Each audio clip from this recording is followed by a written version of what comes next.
Olá, meus irmãos, Deus os abençoe, no poderoso nome de nosso Senhor Jesus Cristo. Sempre é uma grande honra e um grande privilégio para mim quando chega essa hora, para nós meditarmos juntos nessa preciosa mensagem de Malaquias 4, que é a pura Bíblia revelada. Esta palavra que estava na Bíblia em forma de mistérios e que os mensageiros não puderam tratar disso porque não era tempo, eles eram reformadores. Teria que chegar a era profética de Malaquias 4, a era profética de Apocalipse 10:7, teria que chegar o fim, teria que haver a manifestação do Filho do Homem aqui no tempo do fim, manifestação da palavra profética, esses mistérios que estavam escondidos na parte de trás da mente de Deus, para serem revelados aqui no tempo do fim, para manifestar os filhos prometidos que estavam em Deus, em forma de semente, ou em forma de pensamento, em forma de um atributo, veja, para produzir a noiva ômega. Por isso esses 7 trovões de Apocalipse, capítulo 10, de acordo com a profecia, estão produzindo a fé para o arrebatamento. 7 trovões, que são 7 espíritos de vida, 7 espíritos viventes, veja, que é a palavra falada, que é a revelação completa da mensagem, o que nós chamamos de a terceira etapa, ou a abertura da palavra, que está além da primeira e segunda etapa, que foi apenas a manifestação de um dom de cura divina, de profecia, para atrair a igreja. Veja, isso sobe ao nível agora da palavra falada, para manifestar esses filhos pré-ordenados. Veja, eram 7 vozes, 7 lâmpadas, 7 olhos, 7 pontas, 7 degraus, até chegar à presença de Deus. Por isso Enoque aponta a pirâmide para os 7 estrelas, ou as Pleiades, como quiser. Veja, ele sabia o caminho de volta à eternidade. Veja, Deus habitava na eternidade. Veja, ao seu redor com 7 cores do arco-íris. Isso era um mistério ainda, não estava revelado. E essas 7 cores, esses 7 espíritos se materializaram, veja, e tornaram-se 7 vozes viventes, 7 lâmpadas, 7 anjos, 7 mensageiros. Veja, e eles estão revelando Deus em sua totalidade, e por isso eles se juntaram aqui no tempo do fim e formaram aquela cabeça, a teofania, o rosto de um homem, porque o Logos de Gênesis 1, o Logos de São João capítulo 1, veja, era uma teofania em forma de um homem. Veja, e essas 7 vozes, esses 7 anjos, esses 7 trovões, esses 7 espíritos se juntam aqui no tempo do fim para revelar Deus em sua totalidade. Veja, e essas 7 vozes produziram essas 7 mensagens. E cada palavra dessa era uma voz vivente que manifestaram os filhos que estavam dentro de Deus e foram trazidos para fora pelo poder da palavra falada. E nesse tempo do fim, essas 7 vozes se juntaram para trazer a palavra, a perfeição, para produzir a noiva ômega, para trazer agora os filhos palavra, porque eram filhos que estavam na mente de Deus. Eles estavam lá em forma de pensamentos. Por isso Paulo fala aos Efésios capítulo 1, verso 4 e 5, como também nos elegeu nele, antes da fundação do mundo, para que fôssemos santos e irrepreensíveis diante dele em caridade, amor, e nos predestinou para filhos de adoção, por Jesus Cristo para si mesmo, segundo o beneplácito de sua vontade. Vejam, o que Deus fez com o primeiro homem, fez também com os demais. Adão, primeiro, era uma teofania, em estado perfeito, de santidade, irrepreensível. Veja, habitando na luz. Veja, esse ser eterno, veja, essa teofania, que estava na imagem perfeita de Deus, foi colocada em carne humana para ser provada, a exemplo de cada um de nós. Veja, nós estávamos em seus pensamentos. Veja, habitando com Ele. Veja, nossas teofanias lá na eternidade. Veja, essas teofanias não foram enganadas quando Satanás levantou aquela rebelião no céu contra Miguel. Veja, ele ungiu 2/3 dos anjos, ou até mais, para ir contra Miguel, contra a palavra, e foram expulsos e jogados aqui na terra, deformados e presos na escuridão. Mas aqueles eleitos preordenados que não caíram lá, não foram ungidos com a incredulidade, também foram manifestados em carne. Veja, eles eram pensamentos na mente de Deus. Isso parece muito complexo, mas um dia nossa mente vai captar isso com mais clareza.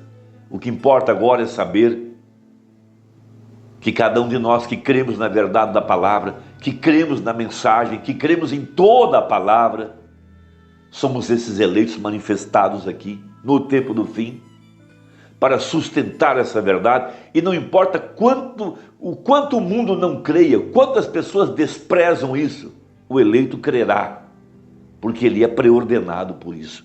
Na mensagem à era de Esmirna, falando sobre esses filhos da promessa, a exemplo de Isaac, a exemplo de Jesus e a exemplo de cada um de nós. Veja, Jesus era um pensamento na mente de Deus que tornou-se carne. No princípio era o Logos, aquela teofania. Aquela teofania tornou-se carne, a palavra falada. Por isso ele é chamado de a palavra. A palavra foi expressada e materializada, porque cada palavra de Deus é espírito e vida.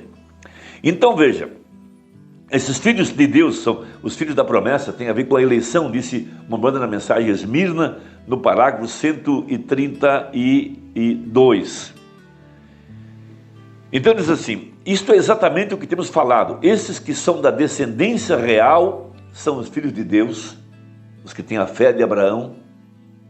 Veja, são os predestinados, os filhos da promessa, porque a palavra da promessa veio a Abraão, aquele mesmo anjo que visitou Abraão, Deus, o grande Elohim, se fez carne, aquela teofania, materializou-se, comeu carne do novilho cevado, pão com manteiga. Abraão lavou os seus pés. Sara o viu pelas costas, ele estava de costas para a tenda. Esse mesmo Deus que prometeu para Abraão é o mesmo Deus que fez a promessa aos filhos de Abraão, aos descendentes, que tem a mesma fé que Abraão teve. Abraão, nosso pai na fé, disse Paulo. Veja, a semente real. Esses que estão na descendência real são os eleitos de Deus, são os predestinados, os preconhecidos de Deus, estavam na mente de Deus e em seus pensamentos. Em uma linguagem muito clara e verdadeira, a noiva de Cristo estava na mente de Deus eternamente.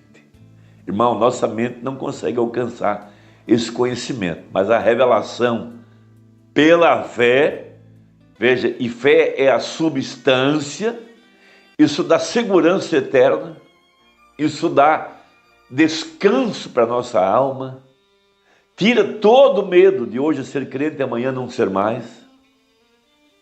Veja, estava na mente de Deus eternamente, embora não expressada, até que cada um fosse exposto no tempo designado e decretado, 7 eras da igreja, de Éfeso a Laodiceia. Cada anjo desse foi uma voz vivente, era um trovão que trovejou. Veja, o trono de Deus estava trovejando através desses homens, e Deus estava falando a palavra, manifestando-a e trazendo esses eleitos, que eram esses pensamentos da mente de Deus, foram expressados, e cada um viveu a mensagem para o seu dia, muito embora não soubessem. A exemplo de Davi, que foi guiado pelo Espírito, não sabendo o que estava acontecendo. A exemplo de José também, não lhes foi revelado, apenas eles eram movidos por Deus. Esses eleitos de cada era também fizeram a mesma coisa, foram movidos por Deus. Não creio que Lutero soube quem ele era, mas ele foi movido por Deus, o Wesley movido, os pentecostais movidos, e agora nós aqui, na era da noiva, nesse tempo, nós estamos olhando para trás e vendo o que Deus fez e o que está fazendo através de nós. Esses pensamentos, porque esses filhos não poderiam aparecer em cena sem que houvesse alguém pregando, e tinha que ser essas 7 viventes, porque na eternidade Deus habitava ao redor dessas 7 cores, esse arco-íris, era um mistério, mas seriam revelados. Cada um dessas 7 cores estavam representando 7 vozes, 7 lâmpadas, 7 mensageiros, 7 anjos, que são a palavra manifestada, vivente, e Deus falando através dele, os 7 espíritos. E a mensagem desses homens era a palavra manifestada, trazendo filhos da promessa, porque Paulo disse, vocês são nossa carta escrita, ministrada pelo Espírito. Ou seja, vocês são a palavra feita carne, porque a promessa é essa, que Deus escreveria nas tábuas de carne do coração a sua palavra, não mais numa pedra, não mais num pergaminho. Essa aqui é a verdade.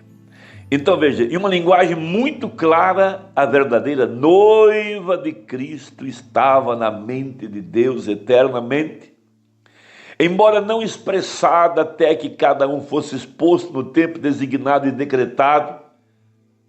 Não foi revelado nas eras passadas para que Satanás não obstruísse, não impedisse o propósito, o plano de Deus. Quando cada membro apareceu, tornou-se expressado e tomou seu lugar no corpo de Cristo. Isso significa filhos de adoção.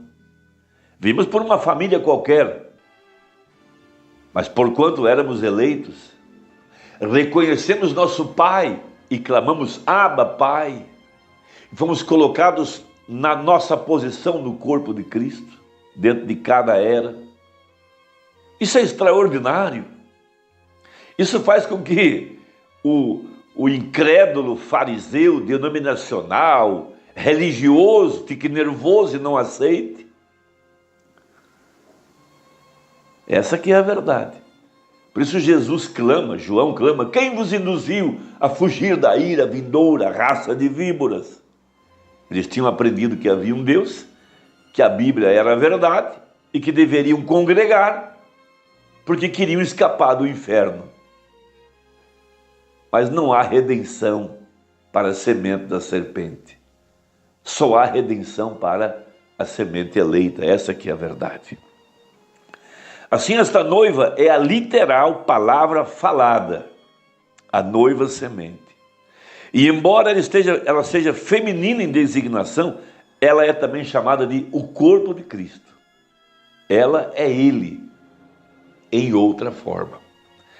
É muito evidente que ela deve ser chamada assim, porque ela foi predestinada nele. Efésios 1, veja, veio da mesma fonte. Cristo veio da eternidade, era um pensamento na mente de Deus, uma palavra que foi expressada, tornou-se carne. A exemplo da noiva, a mesma coisa. Veja, era eterna com ele, está agora manifestando Deus em um corpo de muitos membros, ao passo que Deus foi manifestado em um membro, o nosso próprio Senhor Jesus Cristo. Pois bem, aqui estamos chegando a uma conclusão. Como o eterno Logos, Gênesis 1:3, o Logos, a forma teofânica, parecia como um homem, foi manifesto no Filho, Jesus, o Verbo se tornou carne, e em Jesus habitava corporalmente toda a plenitude da divindade, a palavra manifestada, Cristo, e este ser eterno era o Pai manifestado em carne, e por esse meio ganhou o título de filho.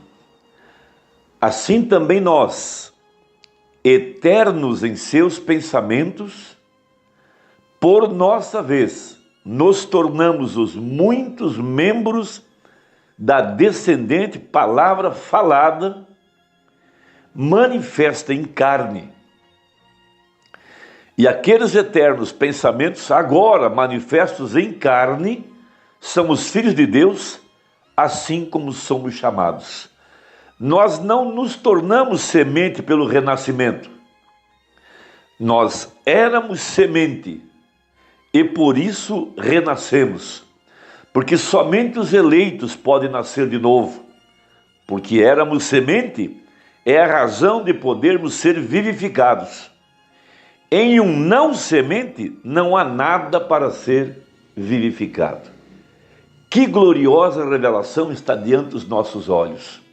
Por isso disse o profeta, no dia em que ela souber o que ela é, se dará o arrebatamento. Por quê?